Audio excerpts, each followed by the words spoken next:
कैसे हैं? उम्मीद है कि ठीक होंगे। आज हमने जिस चीज के बारे में पढ़ना है वो है हमारे पास डिस्कवरी ऑफ इलेक्ट्रॉन। ठीक है जी, तो आ जाते हैं कि भाई डिस्कवरी ऑफ इलेक्ट्रॉन हमारे पास क्या चीज है। Discovery of electron. ठीक है जी, अब इससे डिस्कवरी ऑफ इलेक्ट्रॉन के साथ साथ इसे कैथोड रेज की भी डिस्कवरी हो गई थी। तब पहले कैथोड रेज डिस्कवर हुए और उसके बाद हमारे पास इलेक्ट्रॉन का पता लगा कि भाई ये कैथोड रेज है, दरअसल छोटे से पार्टिकल है जो इलेक्ट्रॉन है। ठीक है जी, पहले इस चीज का पता नहीं था। अब ये किस तरह से हुई आपको बताया कि जोहन डाल्टन आया। जोहन डाल्टन ने आके बताया कि भाई एक एटम होता है जो मुख्तलिफ पार्टिकल्स के ऊपर जोहन डाल्टन ने आके बताया कि एटम होता है जो नॉन डिवाइडेबल होता है। फिर उस चीज के ऊपर रिसर्च शुरू हो गई। जब उसके ऊपर रिसर्च शुरू हो गई तो सबसे पहले एक साइंटिस्ट आए जिसका नाम हमारे पास जोहन डाल्टन के बाद बड़ा माना जाना जाता है, वो हमारे पास थे जे थॉमसन। ठीक है जी, तो जब जे थॉमसन साहब आए, इन्होंने क्या किया, जे थॉमसन ने क्या किया जी, जे थॉमसन ने आके इलेक्ट्रॉन के ऊपर बात करना शुरू की। इसे इलेक्ट्रॉन का पता नहीं था। इसने क्या किया, एक ट्यूब लिया। वो ट्यूब कौन सा था, वो इस तरह का एक शीशे का ट्यूब था। ठीक है जी, वो जो शीशे का ट्यूब था, इसने शीशे के ट्यूब के अंदर सबसे पहले 2 इलेक्ट्रोड फिट किए। ठीक है जी, इसने क्या किए, 2 इलेक्ट्रोड फिट किए। जब ये 2 इलेक्ट्रोड फिट किए, ये 2 इलेक्ट्रोड फिट करने के बाद इसने इस तरफ से एक हाई वोल्टेज करंट अप्लाई किया। ठीक है जी, इस तरफ से भी इसने क्या किया, एक हाई वोल्टेज करंट अप्लाई किया। अब हाई वोल्टेज करंट कितना था, 10,000 और 1000। ठीक है, हम 1000 लिख देते हैं, 1000 वोल्ट। यहां से इसने हाई वोल्टेज क्या अप्लाई किया, इसके ऊपर करंट अप्लाई किया। अब जब इतना हाई वोल्टेज इसने करंट अप्लाई किया, फिर इसे इसमें कुछ दिखाई नहीं दे रहा था। इसने कहा यार कुछ भी नहीं, मजा नहीं आया, क्योंकि करंट भी दे दिया, ट्यूब भी ले ली, लेकिन कोई मजा नहीं आया। फिर इसने क्या किया, फिर इसने यहां पर एक छोटा सा वैक्यूम पंप लगाया। अब वो जो वैक्यूम पंप था, इस वैक्यूम पंप का काम क्या था, इसके थ्रू हम लोग क्या कर सकते थे, इस वैक्यूम पंप के थ्रू प्रेशर को बहुत ज्यादा डिक्रीज कर सकते थे, बहुत ज्यादा लो कर सकते थे। तो इसने क्या किया, इसके जरिए आहिस्ता आहिस्ता ट्यूब में मौजूद तमाम प्रेशर को डिक्रीज करना शुरू किया। जब इसने प्रेशर को डिक्रीज करना शुरू किया तो ये जो कैथोड वाली साइड थी, ठीक है जी, जो नेगेटिव साइड हमारे पास थी, और ये जो एनोड वाली साइड थी, जो पॉजिटिव साइड हमारे पास थी, अब इसने देखा कि यहाँ से कुछ छोटे छोटे दाने निकल रहे हैं, यहाँ छोटी छोटी लाइंस निकल रही हैं। ठीक है, ये मैंने इलेक्ट्रॉन लिख रहा हूँ, पर ये इलेक्ट्रॉन था, पता नहीं था कि ये इलेक्ट्रॉन है। ठीक है जी, तो ये इस तरह से जा रहे थे। अब जा रहे थे, इसने कैसे पता लगाया, यहाँ पर इसने एक प्लेट रखी थी। ठीक है जी, एक इसने यहाँ पर प्लेट रखी थी। वो प्लेट कौन सी होती है, जो चमकने वाली प्लेट होती है। ठीक है जी, प्लेट कौन सी, जिसे हम लोग आजकल जो सिगरेट होता है, टोबैको नोशी में इस्तेमाल किया जाता है, वो जो सिगरेट होता है उसके अंदर एक कली मौजूद होती है, वो यहाँ पर इसने रखी। या तो हम ऐसे कह सकते हैं एक एल्यूमिनियम फॉइल जो हमारे पास होती है, इस चीज को यहाँ पर इसने क्या किया, अटैच किया। जब इसने इस चीज को यहाँ पर अटैच किया, ये यहाँ पर शीट अटैच हुई, और ये जो इसने इलेक्ट्रोड यहाँ इस्तेमाल किया था, ये परफोरेटेड था। परफोरेटेड मतलब जिसके अंदर छोटे छोटे सुराख थे। अब ये रेजिज यहाँ से सीधी जाती, और जब ये रेजिज यहाँ से जाते जाते कहाँ पर चली जाती, इस इलेक्ट्रोड के पास यहाँ जाती, तो यहाँ जाने के बाद ये क्या करती, छोटी छोटी चिंगारियां निकलती। यहाँ पर ये छोटी छोटी चिंगारियां निकलती, इनफ्लोरेसेंस काज करती। ठीक है, इनफ्लोरेसेंस कहेंगे। ठीक है, फ्लोरेसेंस ये काज करती। ठीक है, अब ये फ्लोरेसेंस भी लिख सकते हैं, इसे आप लोग इल्यूमिनेशन भी लिख सकते हैं। इल्यूमिनेशन यानी कि यहाँ पर किस चीज का निकलना, चिंगारियों का निकलना। तो यहाँ पर जब ये चिंगारियां निकलने लगी तो जे थॉमसन को बड़ा मजा आया, सोचने लगा भी आखिरकार इसके अंदर क्या चीज है जिसकी वजह से यहाँ पर छोटे छोटे डॉट बन रहे हैं, छोटी छोटी यहाँ पर लाइटिंग हो रही है, ये क्यों हो रही है। फिर जे थॉमसन ने जब इसके ऊपर बहुत ज्यादा रिसर्च की तो उसे पता लगा कि कोई तो चीज है, कोई ऐसा छोटा पार्टिकल है जो यहाँ से इस तरफ जा रहा है और यहाँ पर जाके इस फॉइल के ऊपर टकरा रहा है। जब इस फॉइल पे टकराता है तो उस वक्त यहाँ पर चिंगारियां बनती हैं। ठीक है जी, तो इसने उस रेस का नाम जो यहाँ से इस तरफ जा रही थी, उसका नाम इसने क्या दिया, कैथोड रेस दिया। अब इलेक्ट्रॉन की डिस्कवरी हो गई है पर नाम नहीं दिया गया, इसका नाम क्या हो गया, कैथोड रेज। तो ये इस तरह से किस चीज की डिस्कवरी हो गई, हमारे पास कैथोड रेज की डिस्कवरी हो गई, हमें पता लग गया कि भाई ये क्या है, कैथोड रेज है। पर ये इस जगह पर, यानी ये वाली जो जगह थी, इस जगह में ये जाहिर नहीं हो रही थी। क्यों? क्योंकि ये बहुत ज्यादा फास्ट मूविंग थी, ठीक है, ये हमारे पास क्या होती, फास्ट मूविंग थी।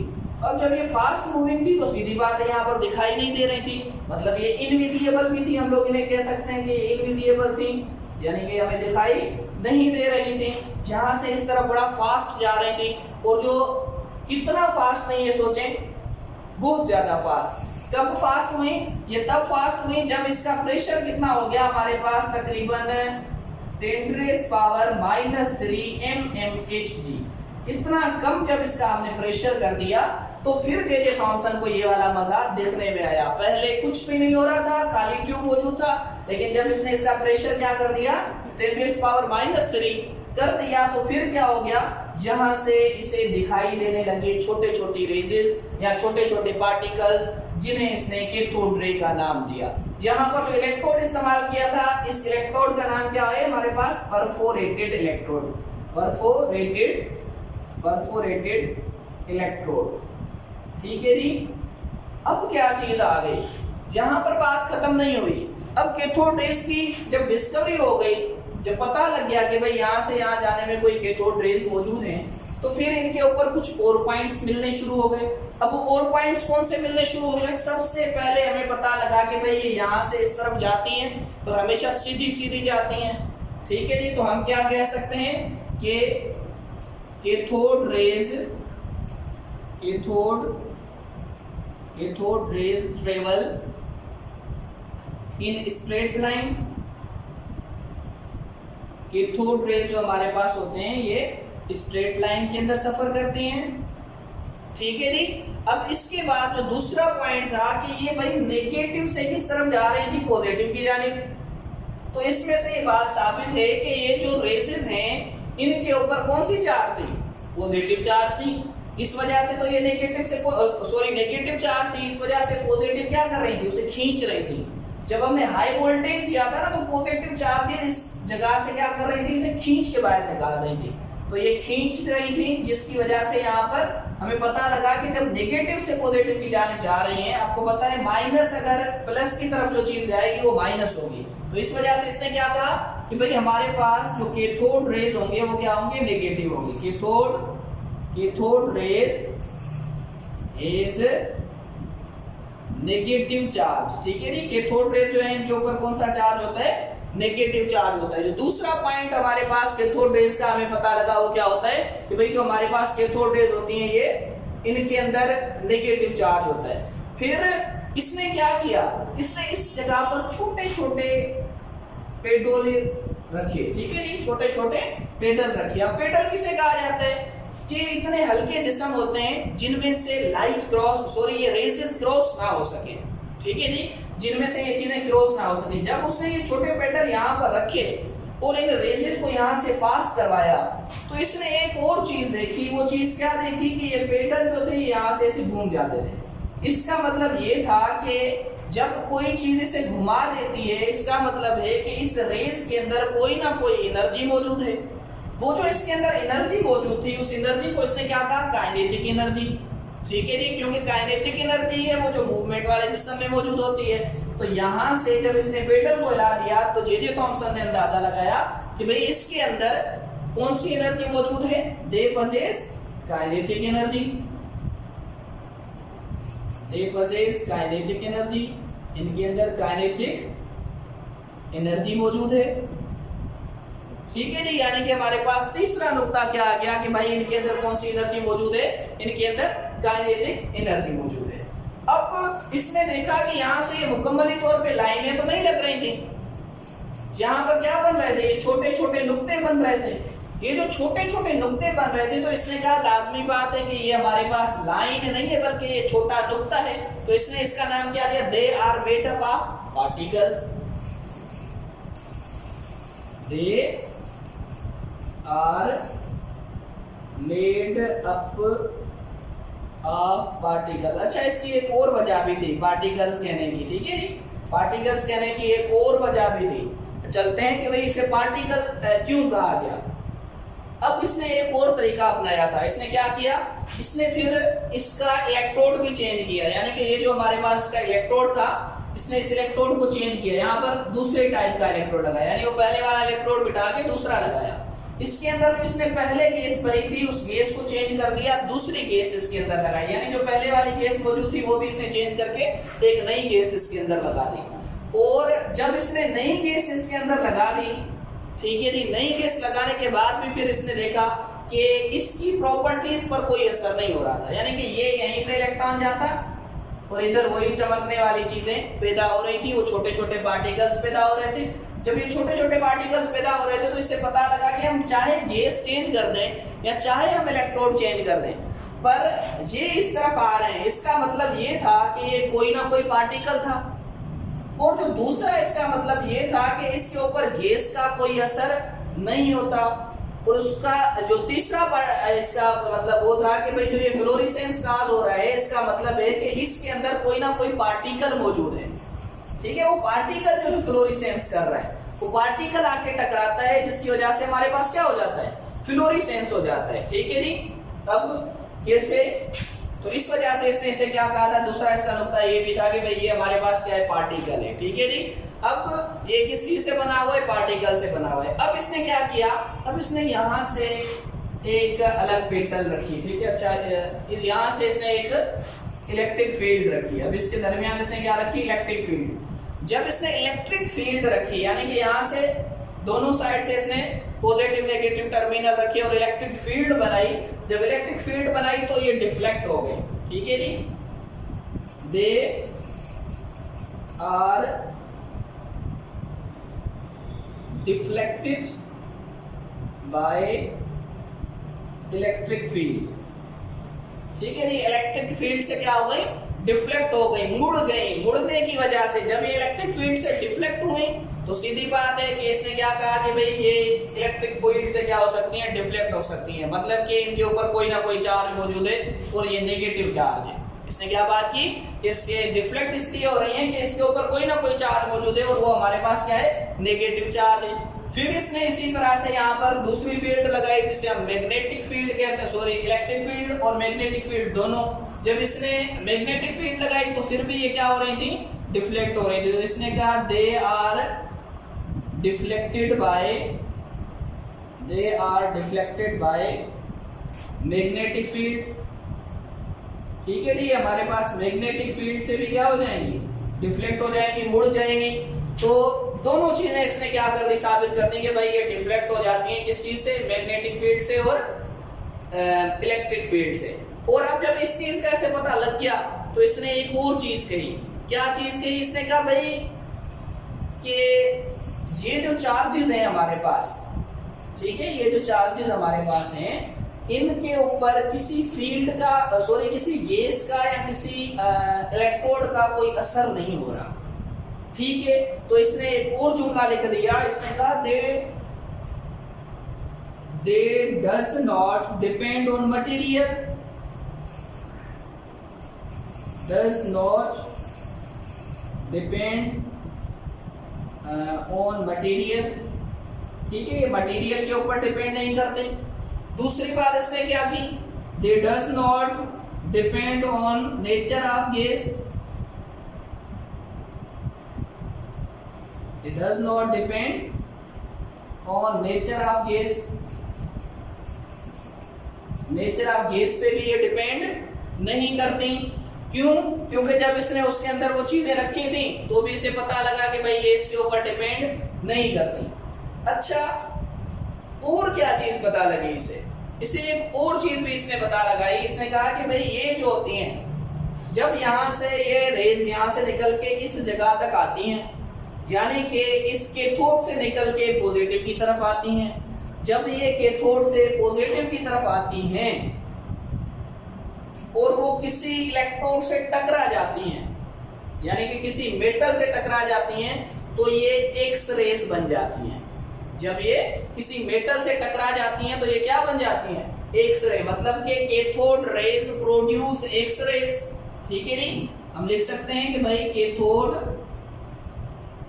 कैथोड रेज प्रोड्यूस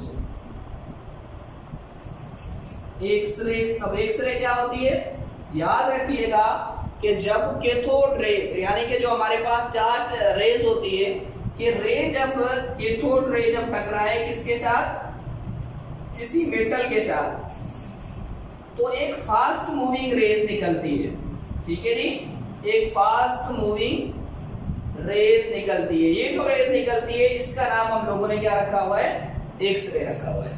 ठीक है जी, तो जो हमारे पास ये होती हैं ये मेटल पे डिपेंड नहीं करती और ये क्या करती हैं, ये एक्सरे निकालती है। इसमें से क्या निकलता है, एक्सरे निकलता है। अब कैसे एक्सरे निकलता है, ठीक है जी, तो आ जाते हैं इससे आने, ये लिख लें, यहां से मिटा देता हूं मैं।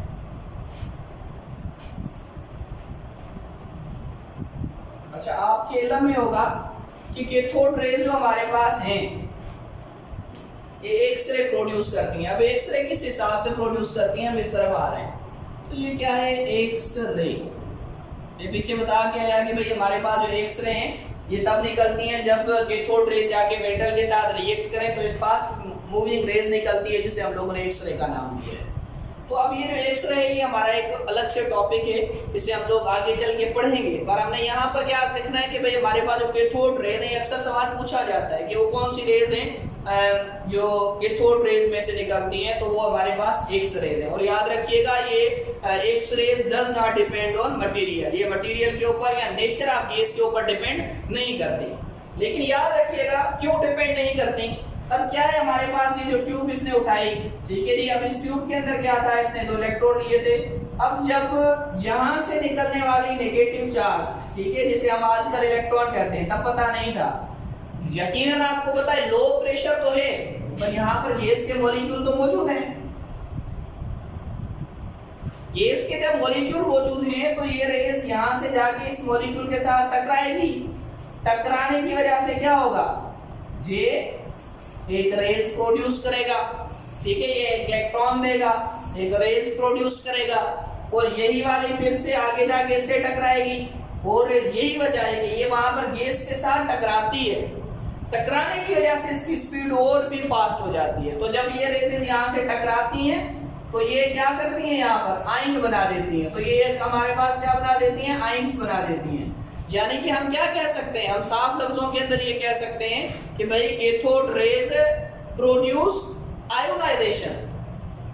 क्या लिख सकते हैं हम लोग, कैथोड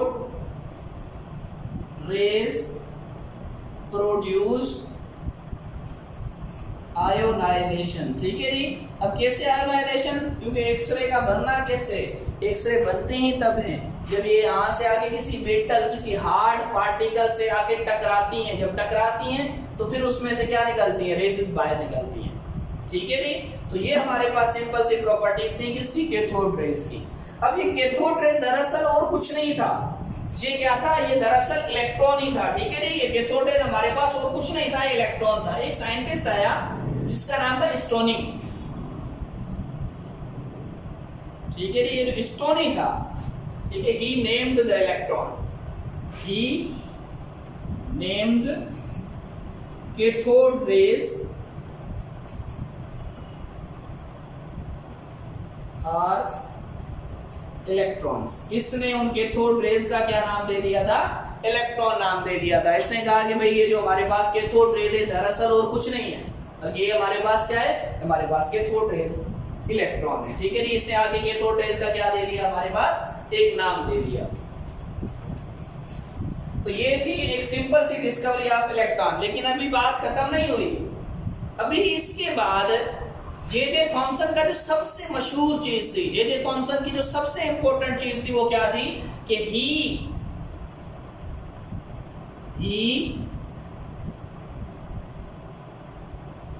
कैलकुलेट या ही मेजर्ड। ठीक है जी, इसने एक साफ लफ्जों के अंदर जो चीज कही थी, कैलकुलेट की थी, या इसने जो मेजर किया था वो हमारे पास क्या था, mass upon charge upon mass ratio. ठीक है जी, इसने एक चीज बताई थी कि ये हमारे पास क्या है, जब कैलकुलेट कह सकते हैं, ऐसे हम क्या कहेंगे, measured, he measured charge upon mass ratio. ठीक है जी, इसे ऐसे लिखा जाता है। तो इसने क्या मेजर किया, charge upon mass ratio measure किया। इन रेज का जो चार्ज अपॉन मास रेशियो था वो इसने क्या कर दिया था, मेजर कर दिया था। अब वो जो चार्ज अपॉन मास रेशियो था वो कितने के बराबर था, तकरीबन वो हमारे पास है 1.75 into 10⁻11 के बराबर। ठीक है जी, ये नेगेटिव में वैल्यू ली जाती है और पता है वैसे, ठीक है जी, पर लिखी ऐसे ही जाती है। तो 1.75 into 10⁻, ये इसने charge upon mass ratio, charge upon mass ratio इसने क्या कर दिया था, मालूम कर दिया था, जिसकी वजह से बड़ा मशहूर हुआ।